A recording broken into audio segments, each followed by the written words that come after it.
The Evaporative Stress Index provides objective, high-resolution information about the evaporation of water from land surface. Overall, 2010 showed higher than average evaporation. It was a relatively wet year, despite occasional pockets of drought. But in July, as a high-pressure system developed over the Atlantic, the ESI started to pick up signs of plant stress in the southeast. Crops were using less water than they normally do.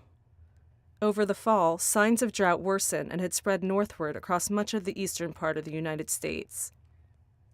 The devastating drought that affected Texas in 2011 started in the winter and was impacting farmers and ranchers across the state by April.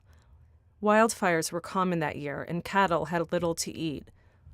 By the summer of 2011, the ESI showed extremely dry conditions across all of Texas, Louisiana, and Oklahoma. More than $10 billion in agricultural losses for the South were recorded that year. The La Niña weather patterns, which caused these dry conditions and the resulting economic losses, lasted through the end of 2011. As early as May of this year, the ESI showed plant stress in the Corn Belt region. The combination of a heat wave and precipitation deficits drove moisture out of the soil. Corn and soybeans, a staple of the global food supply, would be severely impacted later in the year. The ESI picked up on warning indicators a month before the U.S. Drought Monitor.